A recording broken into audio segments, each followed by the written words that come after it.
우리에게 휴양지로 많이 알려져 있는 인도양의 작은 섬나라 몰디브에서는 지난 9월 23일 대통령 선거를 치렀는데요. 압둘라 야민 현 몰디브 대통령은 이브라임 모하메드 솔리 후보에 패배해 오는 11월 17일 임기를 마치고 솔리 후보에게 정권을 넘겨줘야 하지만 정권을 이어가려 하는 움직임이 보이고 있습니다. 오늘 선거 토픽에서는 몰디브 대통령, 대선 패배에도 권력이양 거부 움직임에 대해 알아보겠습니다. 지난 9월 23일 몰디브의 유권자 26만 2천 명은 오전 8시부터 오후 7시까지 몰디브 전역에서 대통령 선거를 치렀습니다.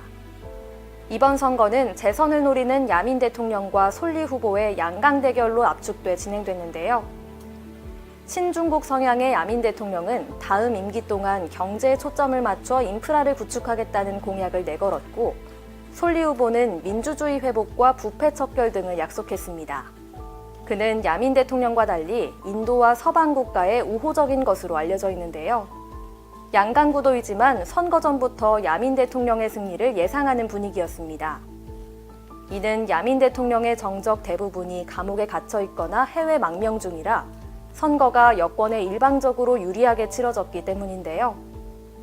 또 몰디브 정부는 외신 취재를 막기 위해 외국 기자에 대한 비자 발급 요건을 강화하고 야당 선거 사무실을 압수수색하는 등 야민 대통령 재선을 위한 부정 방안이 동원되기도 했습니다. 그런데 솔리 후보의 악조건 속에 치러진 선거에서 이변이 발생했는데요. 솔리 후보는 13만 4,616표, 58.3%, 야민 대통령은 9만 6,132표, 41.7%의 표를 확보, 솔리 후보가 예상과 달리 큰 표 차이로 승리를 거뒀습니다. 야민 대통령은 오는 11월 17일 임기를 마치고 솔리 당선인에게 정권을 넘겨줘야 하지만 결과에 승복하지 않고 선거 결과 무효 소송이나 비상사태 선언 등 정권을 유지하기 위한 여러 수단을 강구하고 있다는 소문이 현지에 떠돌고 있는데요. 이에 솔리 후보를 내세워 승리를 거둔 야권연합은 지난 9월 27일 성명을 내고 평화로운 권력이양을 보장할 수 있도록 국제사회에 도와달라고 요청했습니다. 야권연합은 우리는 몰디브의 모든 국민이 평화, 번영, 정의를 누릴 수 있도록 노력하고 있다. 야민 대통령은 경찰을 동원해 선거에 결함이 있다는 보고서를 준비하려 하고 있다며 주장했습니다.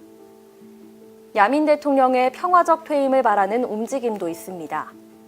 아흐마드 쉬암 몰디브 군 참모총장은 지난 26일 TV에 출연해 선거 결과는 존중될 것이라며 군은 몰디브 국민의 뜻을 지킬 것이라는 점을 보장한다고 했으며 인도 정부도 지난 24일 몰디브의 세 번째 대통령 선거가 솔리 후보의 승리로 성공적으로 마무리된 것을 환영한다며 야민 대통령의 패배를 공식화하기도 했습니다. 또한 미국 국무부도 몰디브 정치권을 향해 선거 결과에 따라 국민의 뜻을 존중하기를 촉구한다는 성명을 발표하기도 했습니다. 몰디브는 수십 년간 이어진 독재 통치 끝에 2008년부터 다당제와 자유선거를 실시하고 있으며 이번에 솔리 당선인이 정권을 이양받으면 몰디브에서는 2008년 이후 세 번째로 민주적 선거에 의한 정부가 탄생하게 된다고 하는데요. 야민 대통령이 오는 11월 17일 임기를 마치고 국민들의 선택을 받은 솔리 당선인에게 정권을 평화적으로 넘겨줄지는 조금 더 지켜봐야 할 것 같습니다.